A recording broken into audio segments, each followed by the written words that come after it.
तो पहले तो आदाब और नमस्कार सभी मेरे दोस्त बुजुर्ग भाई और सभी मेरे पत्रकार बंधुओं। आज आप सभी को इसलिए यहाँ बुलाया गया है कि ये जो काला कानून जो सरकार ने, नरेंद्र मोदी गवर्नमेंट ने जो किसान के खिलाफ जो निकाला है और जिसके विरोध में हमारे जो किसान भाई हैं वो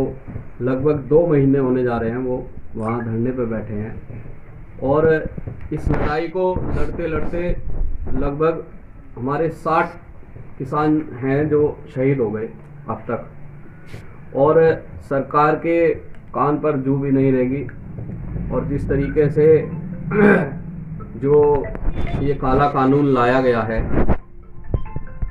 मेरा सिर्फ ये जिस तरीके से चल रही है लड़ाई, उसमें हम लोग भी जितना भी कर सके, क्योंकि हम सभी भी किसान हैं और ये देख भी रहे हैं कि किस तरीके से जांच हो रही है। और ये एक बदकिस्मती है कि हिंदुस्तान को ऐसा प्रधानमंत्री मिला है जो किसान ने तो बनाया है लेकिन आज किसान के खिलाफ खड़ा है। और इन कॉरपोरेट घरानों के लिए एक प्रधानमंत्री के रूप में नहीं, एक दलाल के रूप में, और एक जिस तरीके से भारतीय जनता पार्टी के सभी नेता जिस तरीके से बयान दे रहे हैं, उसी कड़ी को जोड़ते हुए हमारे जो यहाँ से सांसद हैं प्रदीप चौधरी साहब, उन्होंने भी एक बड़ा निंदनीय बयान दिया, जिसका सबक जो है किसान अपने सही समय पे उनको सिखाने का काम करेगा। ये इस क्षेत्र पे 80% जो जनता है वो किसान है। और जिस तरीके का बयान उन्होंने अपने आकाओं के कहने पे जो दिया है, हालांकि असलियत वो भी जानते हैं, और जो आज तक उनको इस गद्दी पे बिठाया है, चाहे वो एमएलए बने हैं और एमपी बने हैं, ये उसी किसान की देन है। और जो उन्होंने बयान दिया सब कुछ जानते हुए बड़ा ही दुखद है। तो इसी को मद्देनज़र रखते हुए जो हमारे किसान भाई जो वहाँ शहीद हुए हैं और जिस तरीके से जो लड़ाई चल रही है, आने वाली इस 14 तारीख में मैं सभी अपने बड़े बुजुर्गों से, साथियों से, नौजवान जो युवा भाई हैं मेरे,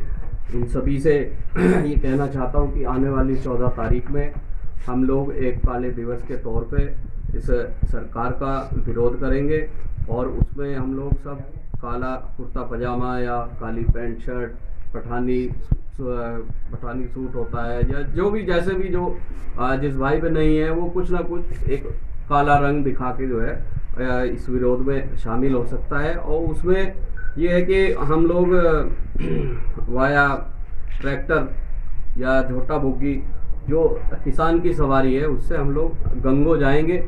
और सांसद जी को ये बताने का काम करेंगे कि आपको या आपकी पार्टी को ये जो किसान है ये इस देश की रीढ़ की हड्डी है, और अगर इसके साथ आप खिलवाड़ करने की कोशिश करेंगे तो ये भी सबक सिखाना जानती है। तो यही बस एक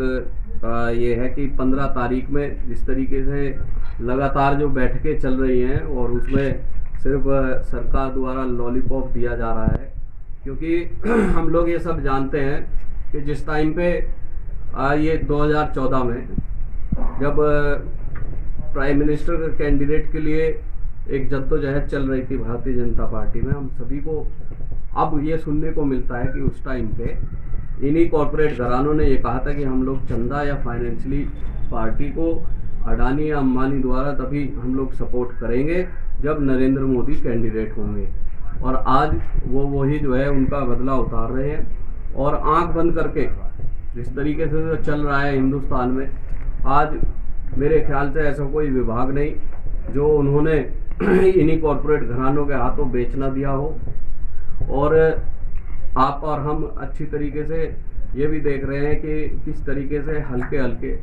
सभी की बारी जो आती जा रही है। तो ये बड़ा ही दुखद है कि प्रधानमंत्री जिसको किसान ने, देखिए जब किसी कहावत है गीदड़ की जब मौत आती है तो वो शहर की तरफ भागता है, और ये भारतीय जनता पार्टी शहरों में ज़रूर थी लेकिन ये पावर में, और ये इतना जन समर्थन सिर्फ इसीलिए मिला कि ये जो है इस पार्टी पे हमारे जो प्रधानमंत्री हैं नरेंद्र मोदी, उनको उनका समर्थन मिला जो गांव में और देहात में जो रहने वाले लोग हैं, और आज उन्हीं के साथ छल करा जा रहा है। तो 15 तारीख की हम लोग इंतज़ार करेंगे और 14 तारीख में हम लोग सब काला वस्त्र पहन के काला दिवस मनाएंगे, और 15 तारीख में देखेंगे अगर इसमें सरकार हम किसान भाइयों की बात मानती है या नहीं मानती है। अगर नहीं मानती है तो हम लोग फिर उसके बाद हजारों की तादाद में अपने उन्हीं किसान भाइयों के जहाँ पे वो लोग बैठे हुए हैं अलग अलग जगह बॉर्डर पे, दिल्ली में आप लोग अच्छी तरह जानते हैं, चाहे गाजीपुर हो चाहे कुंडली बॉर्डर हो, वहीं उन लोगों की दमदारी से उनकी साथ लड़ाई लड़ने का काम करेंगे। देखिए हम लोग भी सब किसान हैं, और जहाँ तक मैं जानता हूँ अगर ये कानून लागू हो गया तो इसमें अगर सबसे ज़्यादा अगर किसी का नुकसान होगा तो वो छोटे किसान का होगा, जो बेचारा जो 2 बीघे 5 बीघे 10 बीघे 20 बीघे का जो काश्तकार है, सबसे ज़्यादा नुकसान या उसको वो जो है वो सड़क पे आने का काम होगा। तो इस लड़ाई को सिर्फ किसान होने के नाते ये लड़ाई कमज़ोर ना पड़ जाए, इस वजह से, क्योंकि अब 2 महीने होने को जा रहे हैं और हम सब इस क्षेत्र में रहते हैं। ये जो किसान है ये अन्नदाता है, और अगर ये भी हार मान गया तो फिर इस देश को बचाने वाला कोई नहीं है, क्योंकि हम सब ये अच्छी तरीके से देख रहे हैं कि किस तरीके से इस देश को हमारे जो प्रधानमंत्री हैं वो अपना कर्तव्य भूलकर एक ब्रोकर की तरह, एक एजेंट की तरह और एक दलाल की तरह सब कुछ जो है इन्हीं कॉरपोरेट घरानों की कॉरपोरेट घरानों की थाली में इनके जो है इनकी गोदी में सब कुछ गिरने का जो काम किया जा रहा है, तो हम लोग उसका विरोध करेंगे। और अब ये जितना भी हमसे हो पाएगा, अभी तो तन मन धन से जितना भी हमसे हुआ हमने किया, लेकिन अब और जो है उस चीज़ में हम लोग और गति लाएंगे, और जितना भी हो पाएगा हम लोग 14 को यहाँ पे करेंगे, और 15 के बाद अगर सरकार नहीं मानती तो उसके बाद हजारों लोग जितने भी जो भी किसान जा पाएंगे उनके साथ हम लोग वहीं बॉर्डर पर जाकर अपने लोगों को, अपने किसान भाइयों की लड़ाई लड़ने का काम करेंगे।